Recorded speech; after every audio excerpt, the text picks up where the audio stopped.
kita juga akan menegaskan sikap. Meskipun santri niku dilatih kon sabar, santri niku dilatih tawadhu, tapi untuk kemungkaran kita tidak boleh diam. Untuk kemungkaran kita harus melawan. Apa yang dilakukan oleh Trans 7 itu bukan kritik. Santri itu biasa dikritik. Karena di pondok kita dilatih diskusi, dilatih basul masail. Tapi yang dilakukan Trans 7 itu adalah penghinaan. Penghinaan kepada kiai-kiai kita, kepada pesantren kita dan tradisi, adab, akhlak. Itu yang kita lakukan untuk para alim ulama kita. Maka hari ini kita berkumpul menjadi satu, santri se-Kabupaten Magelang, wali santri Muhibin dan warga NU, untuk bersama-sama menuntut Trans 7 untuk ditutup selama-lamanya.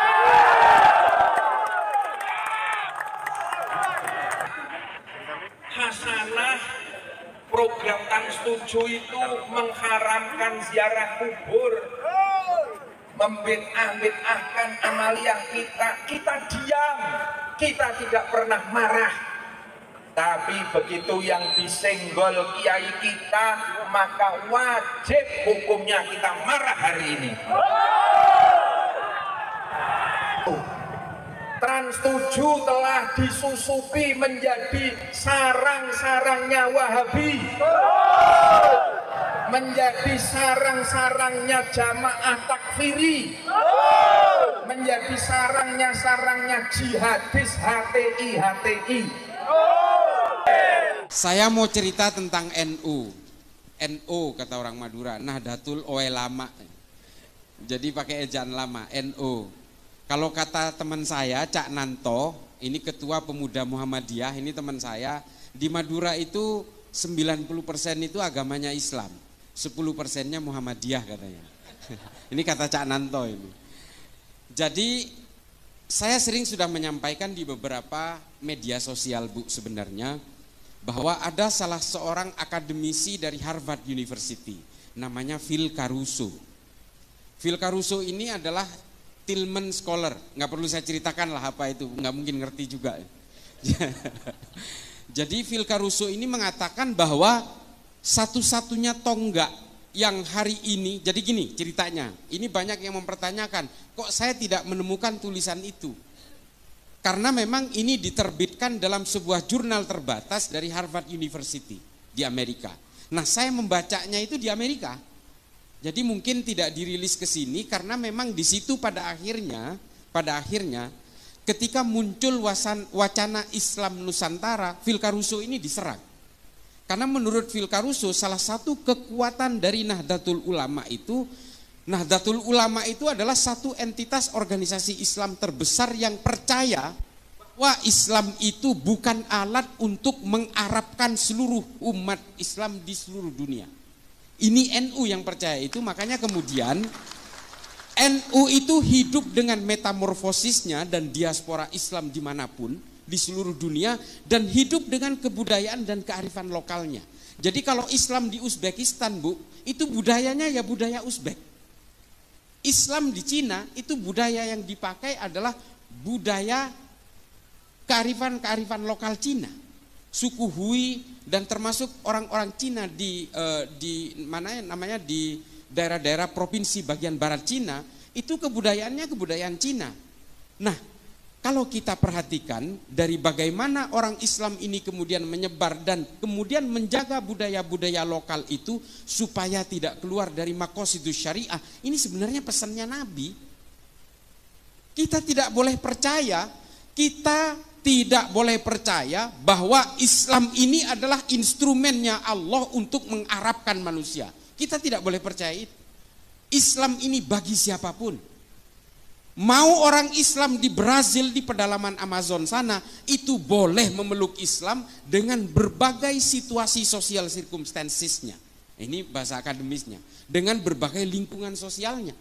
Lalu kemudian Nabi menganjurkan kita supaya Islam ini menjadi agama yang bisa menjadi rahmat bagi seluruh umat manusia dan seluruh alam semesta sampai hari kiamat. Artinya apa? Kita tidak boleh terpaku kepada satu budaya saja. Tidak boleh. Yang kita maksud dengan Islam Nusantara itu adalah Islam dalam konteks budaya, bukan dalam konteks hukum-hukum fikih yang mengikat. Lalu kemudian ditanya, oke, kalau orang NU mau naik haji berarti jangan ke Mekah dan Madinah. Itu adalah hukum-hukum agama yang mengikat. Kita tetap ke sana, orang Syiah aja naik hajinya ke Mekah juga kok. Masa orang NU naik hajinya ke tempat lain? Enggak. Konsep yang dinamakan dengan Islam Nusantara ini yang nerangkan, yang orang Islam di Indonesia kok nggak ngerti-ngerti sih. Justru yang menerangkan ini orang Amerika, namanya Phil Caruso. Menurut Phil Caruso, salah satu kekuatan NU itu adalah bahwa dia bisa melebur ke dalam budaya apapun tanpa harus menjelek-jelekkan perbedaan di antara seluruh umat manusia di Indonesia. Ini kelebihannya NU. Ini menurut Phil Caruso, bukan kata saya. Dan kata Phil Caruso juga, NU tidak pernah punya riwayat memberontak dan melawan kepada negaranya sendiri. Coba, ini NU kata Phil Caruso. Makanya kemudian NU itu menjadi satu kekuatan tunggal di Indonesia yang kemudian ada sekoci-sekoci di sekitarnya, ada Muhammadiyah, ada Persis, ada Al-Irsyad. Al-Irsyad zaman dulu bukan yang sekarang. Al-Irsyad yang sekarang udah tercemar. Ini direkam kan? Biar jadi perhatian lah, nggak apa-apa. Al-Irsyad zaman dulu isinya itu adalah para habaib yang tawaddu. Hari ini Al-Irsyad sudah tercemar dengan paham-paham ideologi transnasional. Yang mengajarkan orang untuk menjahiliahkan orang, membid'ahkan orang dan sebagainya. NU tidak pernah gelisah dengan keimanan orang, Bu. Kita tidak dididik untuk kemudian membenci orang yang berbeda. Kita tidak pernah dididik untuk menjadi seperti itu. Saya lahir di keluarga pesantren, saya lahir dari kalangan Nahdien hingga hari ini, saya tidak pernah diajari untuk membenci, mencaci maki, mencelakai, membinasakan orang lain yang berbeda. Tidak pernah. Nah, itu yang kemudian menjadi kandungan utama dari NU. Nah, kemudian NU ini menjadi tonggak yang sangat penting di negara ini. Kenapa? Nah, ini tinjauan secara empiris dari yang dilakukan oleh Phil Caruso dalam penelitiannya, karena berangkat dari penelitian terhadap Densus. Bapak Ibu sekalian, Phil Caruso mengatakan Densus telah berhasil mengatasi gerakan-gerakan radikal, ekstrim dan teror di Indonesia, tapi tidak bisa ditiru oleh negara lain. Nah, ini ditulis sampai sekarang masih ditulis oleh salah satu website namanya Middle East Institute, MEI. Ada itu, kalau mau di googling bisa baca. Nah, ini tulisan Phil Caruso yang mengatakan Densus itu berhasil mengatasi gerakan teror di Indonesia, tapi tidak bisa ditiru oleh negara lain. Somalia itu mati-matian mau niru Densus nggak bisa. Karena apa? Kata Phil Caruso nih, karena negara lain tidak bisa meniru Densus karena negara lain tidak punya NU. Baca, kalau saya disangkain ngecap, baca tulisan, googling aja Phil Caruso. PHILCARUSO, baca di situ, muncul paling awal di situ.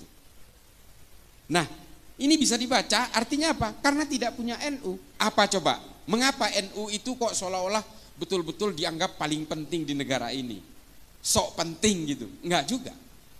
Banser itu, saya kenapa nangis tadi waktu apel Banser, Bu?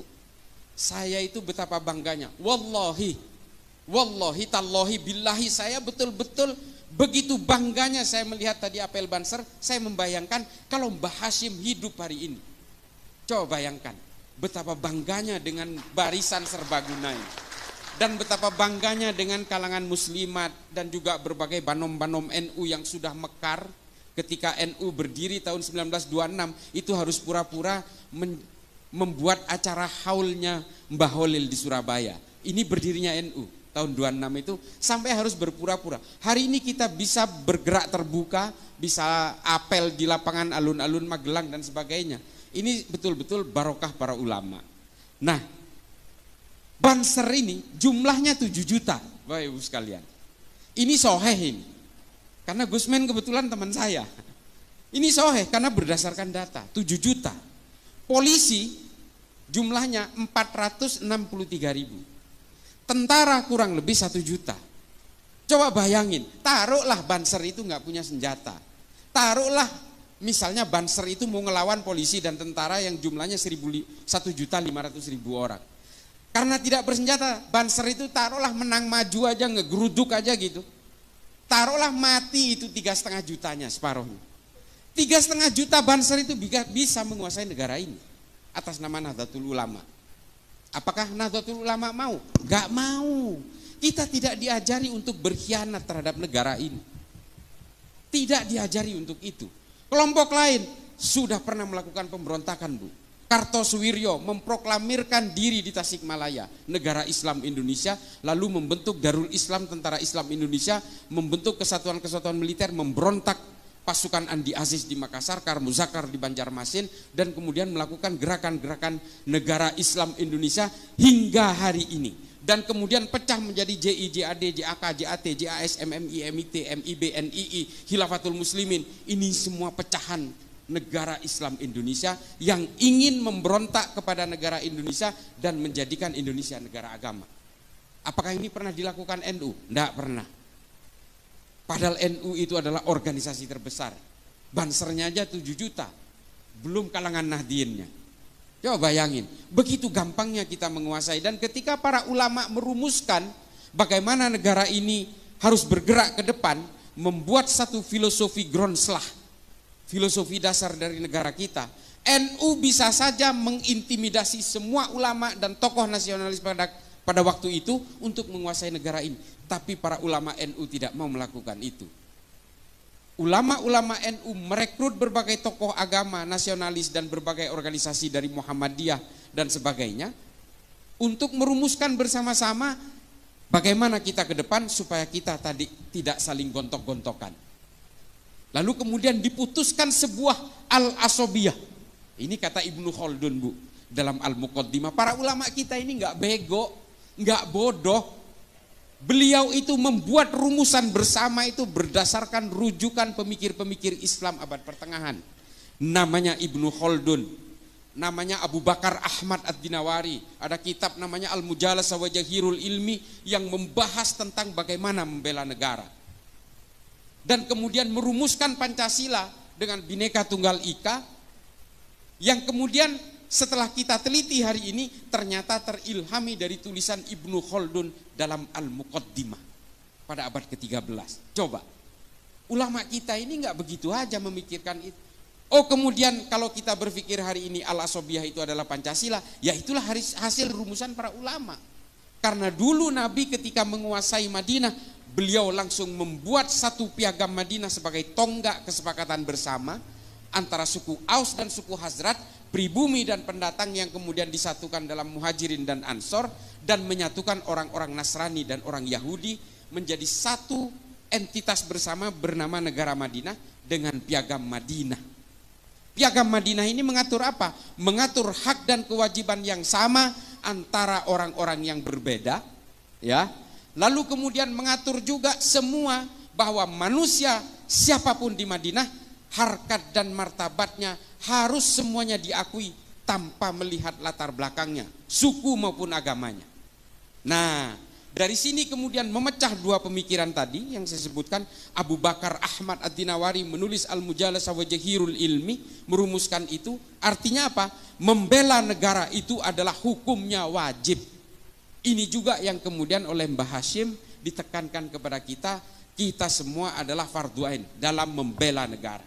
Ini semua sanadnya mengalir dari Kanjeng Nabi. Lalu kemudian ada seorang mu'allaf tiba-tiba ujuk-ujuk umur 40 mengenal Islam, namanya Felix Yao, mengatakan membela tanah air tidak ada dalilnya dalam Islam. Saya katakan sedikit kasar, ini goblok namanya. Salah satu korban perang Uhud itu namanya Mukhairik, orang Yahudi. Hanya 2 kitab sejarah yang menerangkan Mukhairik ini sudah memeluk Islam ketika ikut perang Uhud, tapi 8 diantaranya yang lain mengatakan dia masih Yahudi. Mukhairik ini adalah seorang pemuka agama Yahudi, kalau di Yahudi itu namanya rabi. Dia adalah seorang rabi. Perang Uhud itu terjadi hari Sabtu. Karena hari Sabtu, Mukhairik ini dilarang oleh keluarganya. Kamu ini hari ini adalah hari Sabat. Orang Yahudi tidak boleh keluar rumah. Tapi Mukhairik mengatakan, saya harus membela Nabi karena selama ini Nabi telah melindungi kita. Kaum minoritas seperti kita dilindungi oleh Nabi, maka ketika Nabi berperang saya harus ikut. Mukhairik memaksa keluar untuk berperang bersama Nabi dalam perang Uhud, lalu kemudian Mukhairik gugur. Tapi sebelum Mukhairik berangkat ke perang Uhud, Mukhairik meninggalkan catatan fatwa waris kepada keluarganya bahwa 3 kebun kurma dan 51% dari 51 bagian dari seluruh harta saya, kalau saya mati di perang Uhud, serahkan kepada Nabi. Nah, 2 kebun kurma dan 1 kebun anggur kalau dalam Tarikh At-Tabari disebutkan. Ini kemudian ketika gugur Mukhairik dalam perang Uhud, semua harta yang difatwa wariskan ini diserahkan kepada Nabi. Lalu Nabi membuat lembaga wakaf pertama di dunia, Baitul Mal pertama di dunia, untuk menyantuni janda-janda perang dan anak-anak yatim karena korban perang. Nah, Baitul Mal pertama yang dibuat oleh Nabi ini modalnya dari mana? Dari orang Yahudi yang namanya Mukhairik. Ini loh yang dimaksud bahwa semua orang punya hak dan kewajiban yang sama dalam satu negara, menjunjung tinggi kesepakatan bersama yang bernama Pancasila yang pada zaman Nabi disebut Piagam Madinah. Ini Bapak Ibu sekalian. Jadi ajaran-ajaran yang dilakukan oleh para ulama NU untuk merumuskan Pancasila sebagai dasar negara ini tidak ujuk-ujuk. Pemikiran Ibnu Khaldun ini kemudian dipakai oleh Adam Smith, John Locke, John Maynard untuk merumuskan demokrasi modern hari ini. Pemikiran-pemikiran tentang dunia kapital, bagaimana aliran modal dipegang negara untuk mengaktifkan UMKM, pedagang kaki lima dan sebagainya. Ini berawal dari pemikirannya Ibnu Khaldun dalam Al-Muqaddimah. Gak mungkin baca, udahlah saya baca sampean dengerin aja. Tapi kalau mau tertarik, baca Al-Muqaddimah. Komplit tentang politik, ekonomi, sosial dan sebagainya. Karena Ibnu Khaldun ini juga seorang ahli sejarah. Ibnu Khaldun juga seorang polimath, ahli dalam segala hal. Nah, dulu pemikir Islam itu semuanya polimath. Polimath ini artinya adalah bisa apapun. Ibnu Sina itu selain ilmu kedokteran, dia juga bisa mengukur jarak antara bulan dan matahari. Ini Ibnu Sina ini. Hari ini oleh orang-orang Wahabi dikafirkan karena dia orang Persia. Coba. Ini nanti akan saya bahas sedikit di bagian terakhir. Lalu kemudian Al-Khawarizmi. Orang Persia yang juga hari ini dikafirkan. Dia yang menciptakan angka 0 dalam matematika. Namanya Al-Khawarizmi, orang Islam Bu.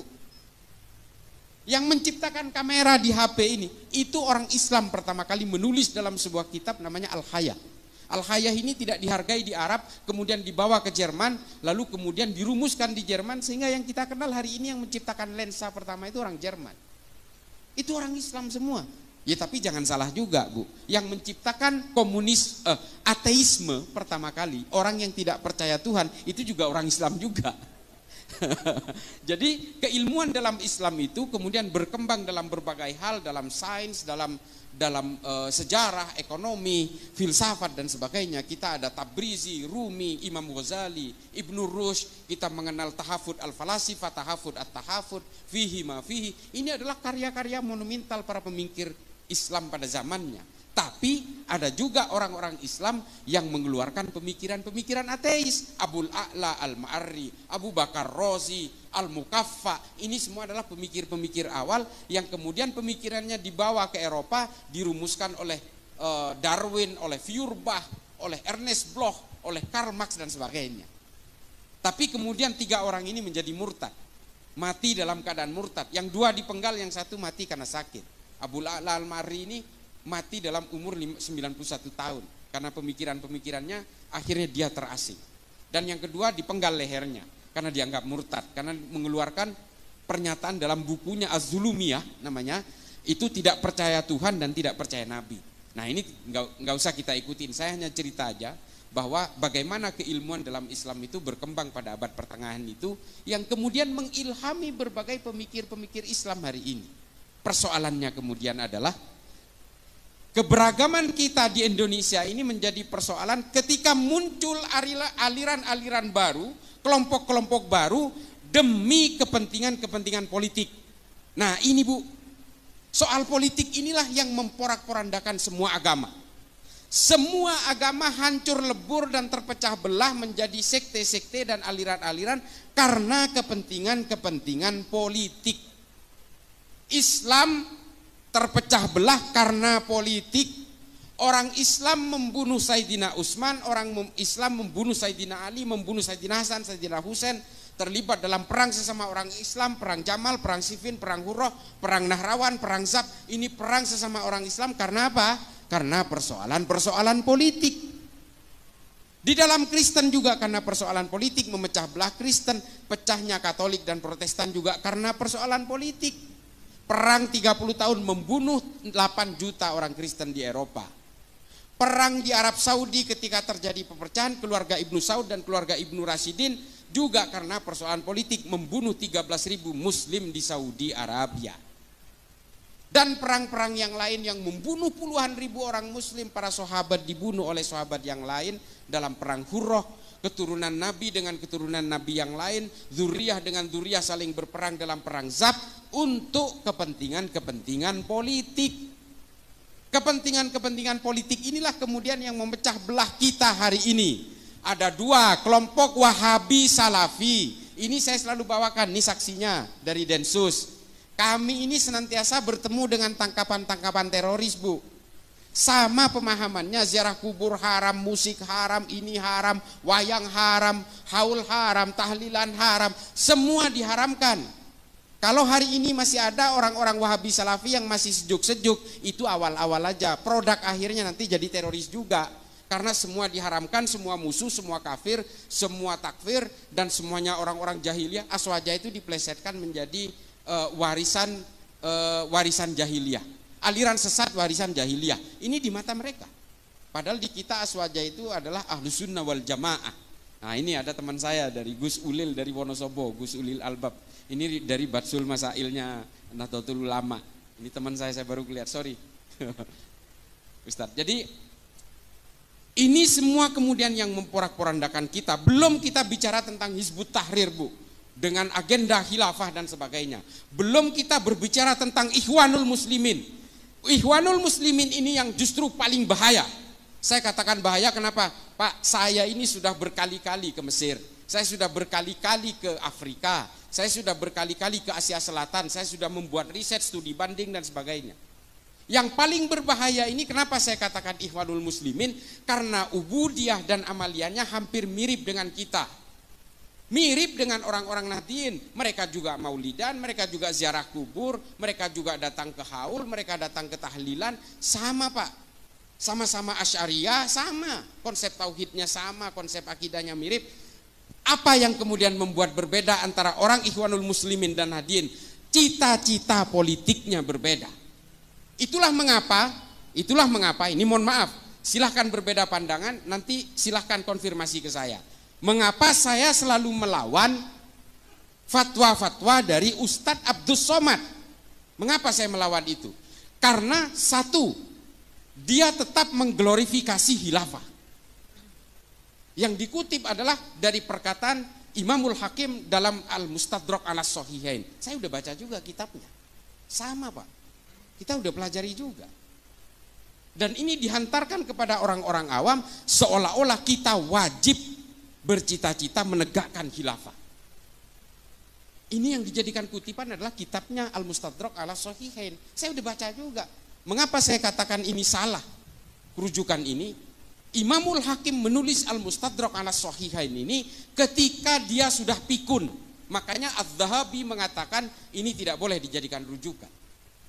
Karena apa? Imamul Hakim terpengaruh oleh kekuatan-kekuatan politik pada zamannya. Gak boleh dijadikan rujukan. Lalu kemudian yang kedua yang saya lawan dari fatwanya UAS adalah dia menghalalkan dan menganggap jihad istishhadiyah kepada orang yang melakukan bom bunuh diri di Palestina. Bom bunuh diri ini tidak ada jihad-jihadnya Pak. Bunuh diri ya bunuh diri aja. Yang kedua, perang Palestina dan Israel bukan perang agama. Ini perang politik. Kalau ini perang agama, orang Islam di Arab sudah ikut berperang bersama-sama Pak. Nggak ada satupun. Bahkan Arab Saudi, Mesir, dan Turki bersahabat dengan Israel. Mengapa bisa begini? Karena ini perang politik. Dan perang di Israel itu terjadi ribuan tahun sejak zaman Islam belum ada. Sejak zaman Islam belum membentuk menjadi satu agama di Mekah, masih dalam berbentuk harokah-harokah Islam itu, perang di Yerusalem itu sudah terjadi. Perang antara Titus Vespasian, Charlemagne, pasukan Templar, pasukan-pasukan dari Kekaisaran Bizantium, itu sudah berperang di Yerusalem.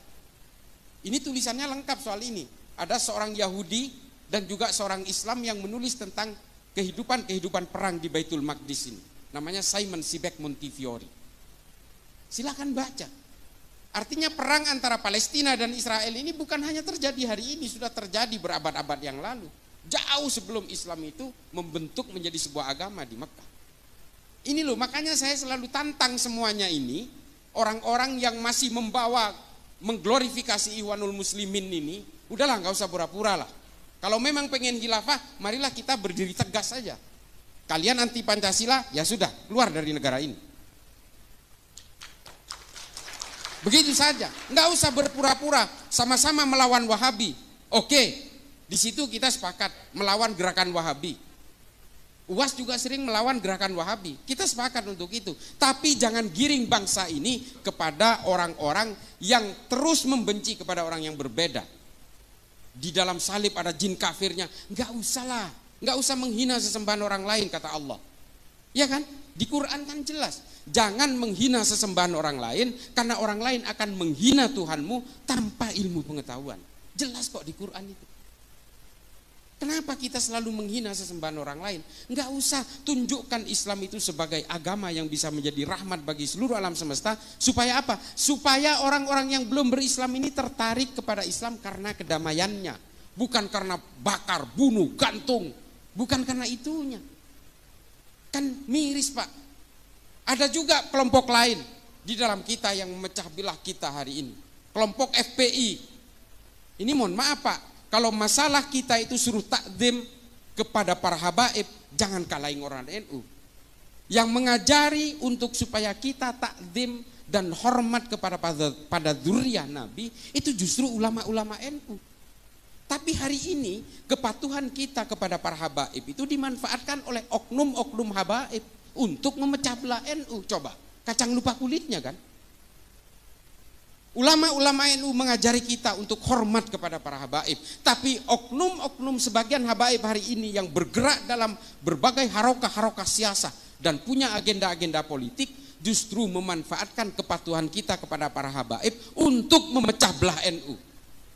Ini kan betul-betul miris. Ini mohon maaf Habib, ini yang kemudian membuat kita miris. Orang-orang yang hari ini ingin memecah belah NU, percayalah, mereka adalah orang-orang yang ingin menghancurkan Indonesia. Kita tegas saja di sini. Kelompok-kelompok Wahabi, kelompok-kelompok Hizbut Tahrir, dia mengusung gerakan-gerakan tegaknya khilafah. Kantor pusatnya di London Pak, di Inggris. Coba bayangin, pernahkah kita curiga? Kok bisa loh gerakan-gerakan khilafah ini kantor pusatnya di London coba? Ini yang biayai siapa? Ini operasinya siapa? Ikhwanul Muslimin juga di London Pak.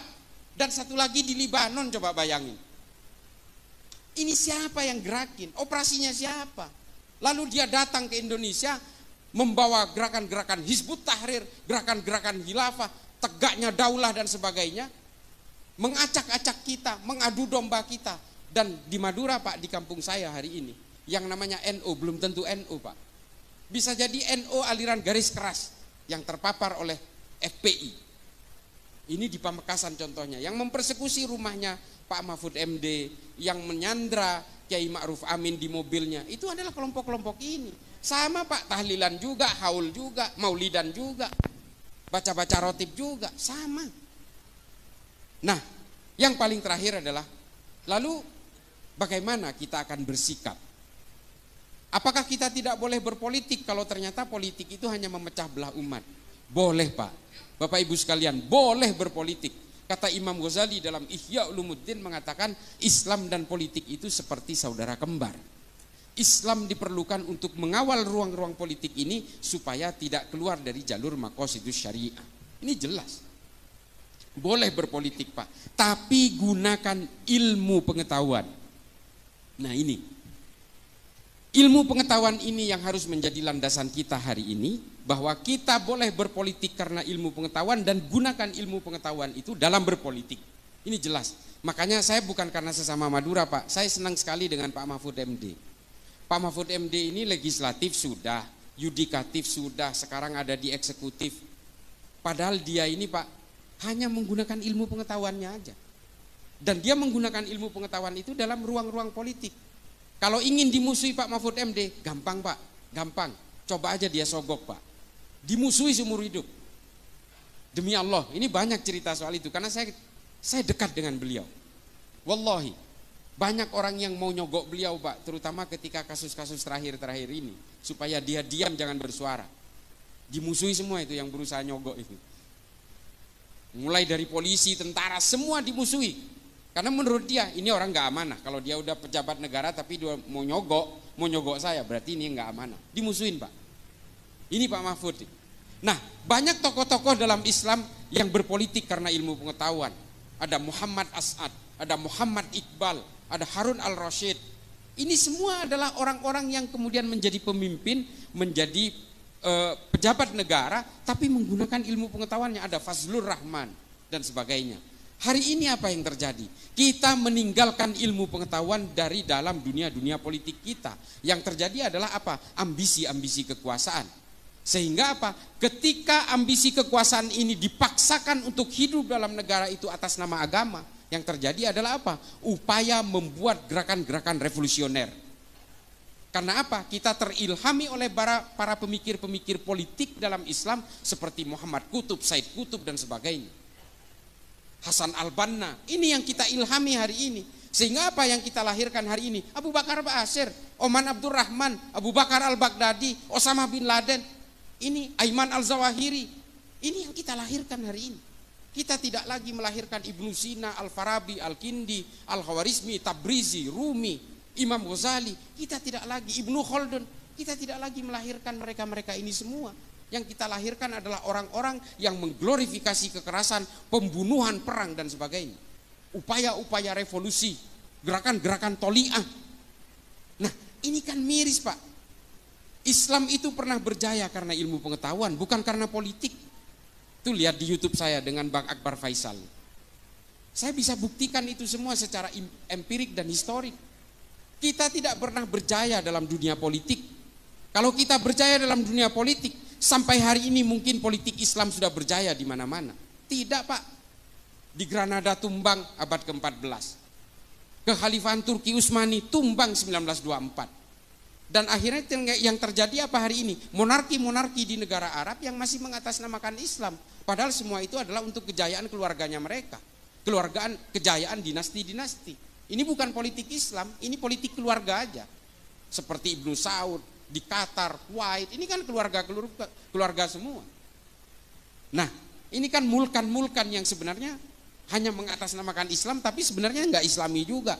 Orang-orang dari kerajaan-kerajaan Kuwait, Qatar dan sebagainya, kalau ke Eropa, mereka pakai bikini juga, Pak.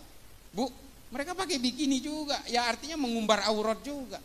Sama, karena mereka memang tidak Islami, ini adalah kekuasaan-kekuasaan politik. Makanya Islam ini hanya bisa dijayakan sama seperti ketika Baitul Hikmah di Baghdad, ketika Baghdad menjadi epicentrum peradaban dunia. Mari anak-anak kita rangsang untuk memajukan ilmu pengetahuan dalam Islam, belajar semua keilmuan dalam Islam yang sangat ini seperti samudra, Bu. Saya ini sampai sekarang Bapak Ibu sekalian, saya itu baca buku itu 1000 halaman per bulan. Ini ada ajudan saya ini. Saya itu di mobil, di rumah, di kantor kadang-kadang, di pesawat, saya selalu baca buku. Karena saya meyakini dengan membaca buku, saya bisa menularkan kepada generasi-generasi berikutnya. Islam ini kalau menjauh dari ilmu pengetahuan dan hanya mendekat kepada kekuasaan-kekuasaan politik, pada akhirnya Islam ini tidak akan menarik. Yang membuat orang menarik itu adalah ilmu pengetahuan. Orang cinta kepada Islam karena Ibnu Sina banyak. Pemikiran Ibnu Sina dalam ilmu anatomi tubuh dipakai sampai sekarang. Angka 0 dalam matematika yang dikeluarkan Al-Khwarizmi dipakai sampai sekarang. Coba, ilmu-ilmu aljabar dan sebagainya. Pemikiran-pemikiran Ibnu Sina tentang astronomi, tentang astrologi dan sebagainya, ini dipakai sampai sekarang.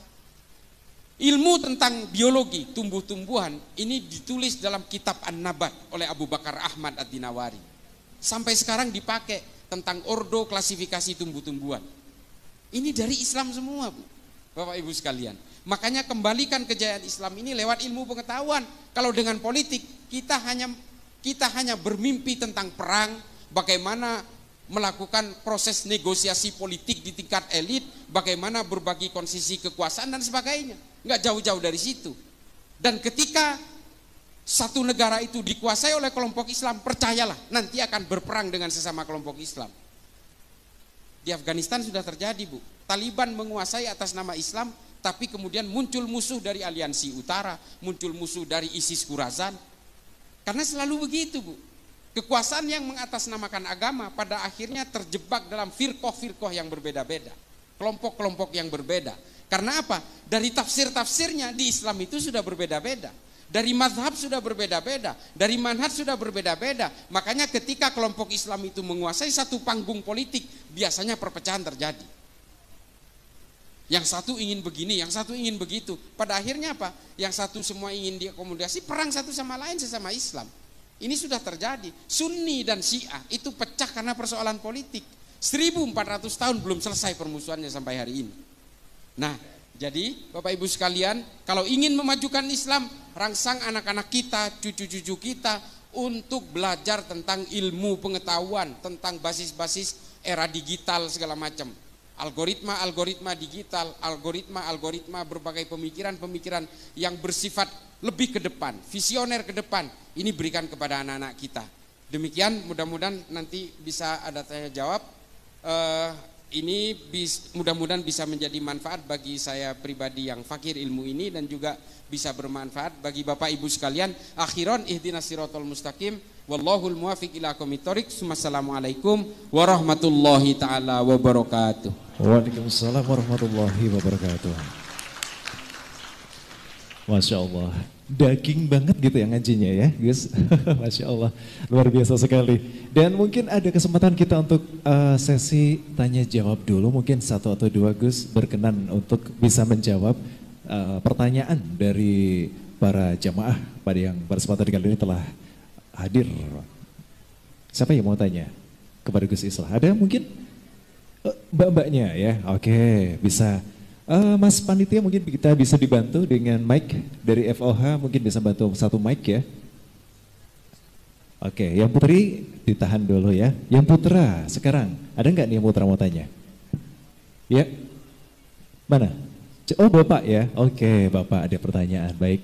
Ada dua pertanyaan yang berkesempatan kali ini akan disampaikan. Baik, terima kasih. Iya, baik. Mungkin bisa merapat ya. Oke. Iya, yang ibunya dulu.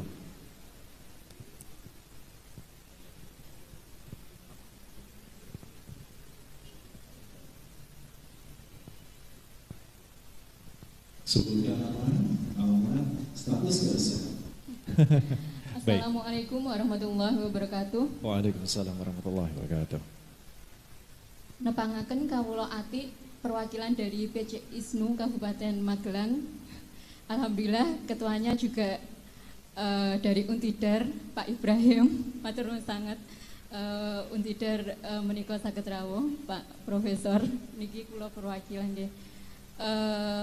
Di sini saya ingin bertanya kepada Kang Bogi bagaimana untuk melanjutkan tawaran panjenengan mengenai pelatihan napa nggih pengkaderan di kontra narasi. Makanya narah hubungnya bagaimana? Kayaknya kok ini oleh-oleh yang sangat luar biasa di menyambut 1 abad NU ini. Semoga kader-kader NU kita berkualitas. Saya takjub banget sakit rawuh, sakit silaturahim di sini. Kok ada oleh-oleh ini? Terus saya itu aja. Saya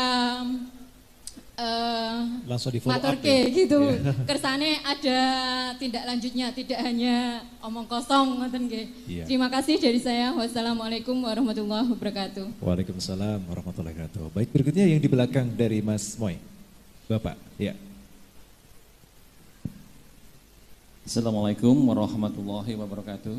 Waalaikumsalam. Alhamdulillah saya bisa datang ke sini. Saya bersyukur sekali bisa ketemu sama Cak Islah. Saya kagum dengan beliau karena banyak sekali melihat video beliau. Alhamdulillah. Dan seperti yang dikatakan Pak Buki tadi, kontra narasi itu sebetulnya juga bermasalah buat kami yang sering melakukan kontra narasi di grup-grup WA ataupun grup-grup lainnya. Yang itu juga menyebabkan kami itu jadi seakan dimusuhi sama mereka. Karena yang melakukan kontra narasi itu sangat sedikit dibanding orang-orang yang menyebarkan hoaks dalam grup. Salah satunya cara saya menjawab adalah menggunakan kalimat-kalimat dari Cak Islah. Kalau itu belum jelas, saya kirimkan videonya secara utuh. Dan itu pun belum bisa diterima. Akhirnya terjadi permusuhan yang keras sampai datang ngonek-ngonek. Itu terjadi. Ya, itu mungkin juga karena yang pingin melakukan kontra narasi itu berpikiran alah gitu aja kok repot nengke wae. Nah, sebetulnya kelemahan dari kita khususnya warga NU itu untuk melakukan kontra narasi itu mungkin berpikir ngene iki wis ayem. Atau mungkin juga bahan ilmu untuk menjawab itu juga kurang karena kemungkinan mereka itu banyak yang terlatih yang didoktrin sama ustadz-ustadz mereka di mana pengajian yang mereka ikuti itu banyak ilmu yang digunakan untuk mereka melakukan penyerangan-penyerangan terhadap pemerintah ataupun Islam yang tidak sepaham dengan pemikiran mereka. Ya. Pertanyaannya Bapak mohon izin.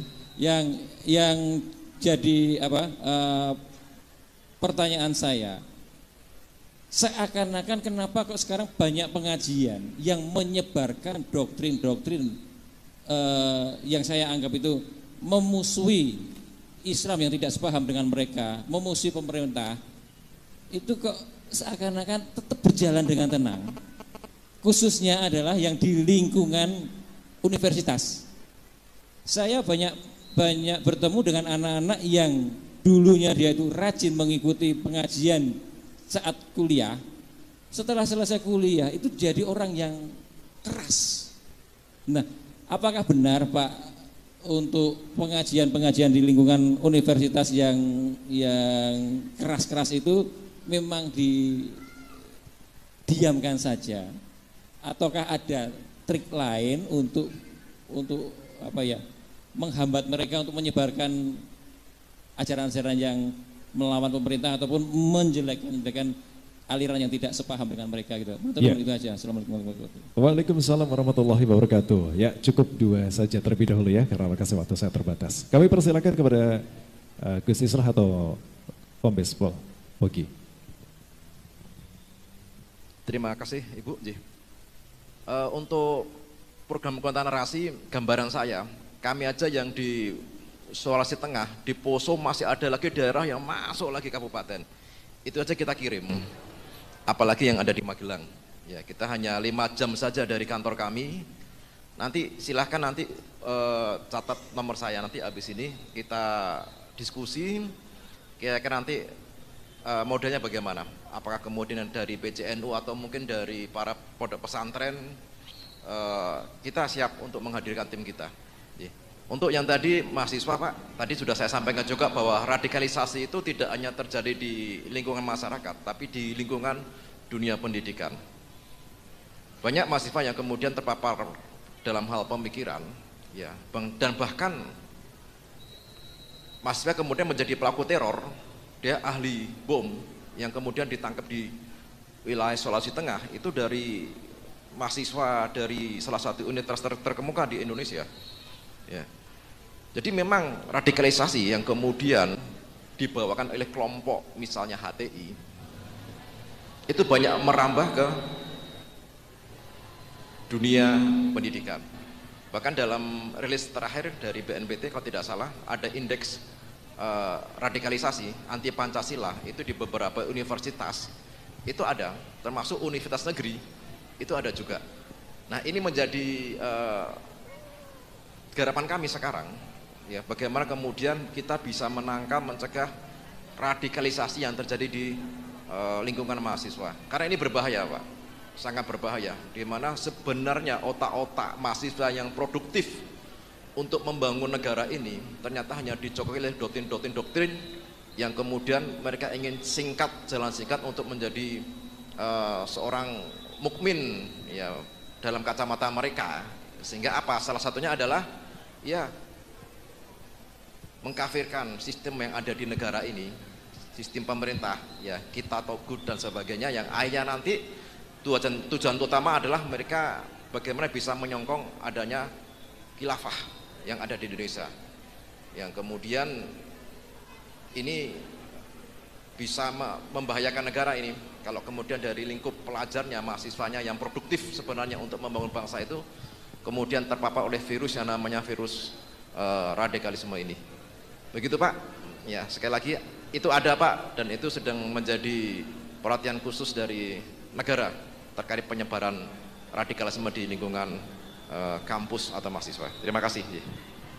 Baik, terima kasih ya. Baik, mungkin Gus Islam mau menambahkan sedikit saja.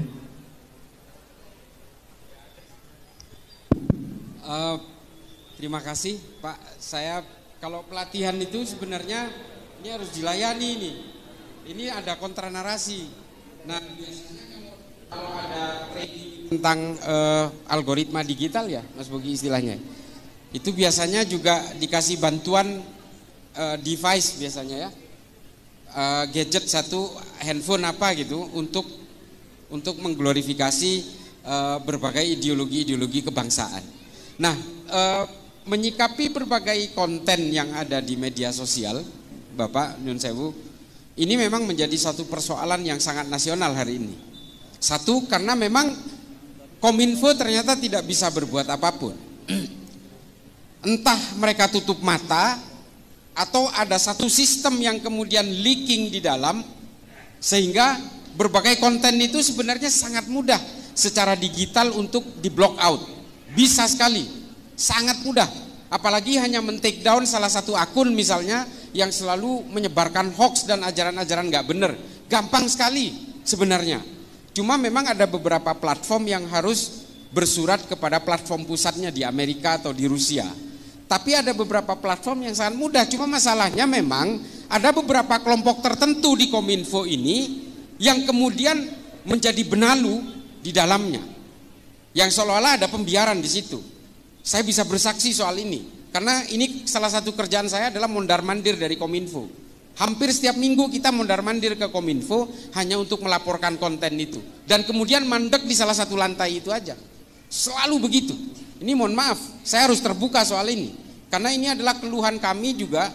Saya ini kebetulan bukan polisi Pak, tapi saya tenaga ahli pencegahan radikalisme, ekstremisme dan terorisme di Mabes Polri, dalam hal ini di Densus 88.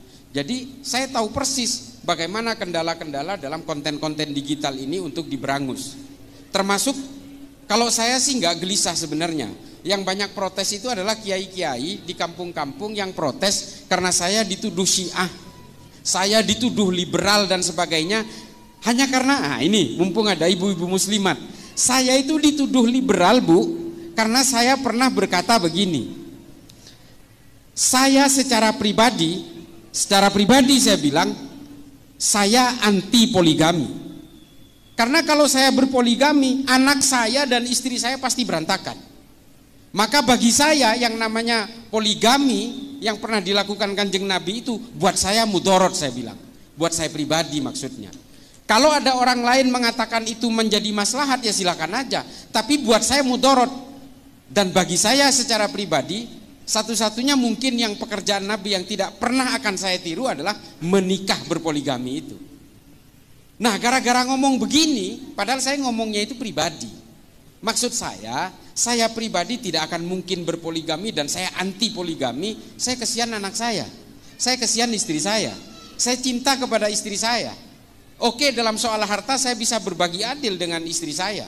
Tapi kalau soal perasaan kan nggak bisa dibuat adil seadil-adilnya. Nah, makanya kemudian saya diserang liberal karena mengatakan itu. Ya ini kan saya pribadi. Ya gitu ya. Nah ini saya supaya, nah tudingan-tudingan Syiah, tudingan-tudingan saya anti poligami disimpulkan kemudian menjadi liberal, ini anteknya Yahudi, ini anteknya orang Kristen untuk merusak Islam. Nah ini ada di media sosial. Saya sendiri sudah mengajukan bahwa ini fitnah. Saya melaporkan ke polisi, percuma juga. Orang kalau membenci tidak bisa dihentikan dengan pemenjaraan. Benci ya benci aja gitu.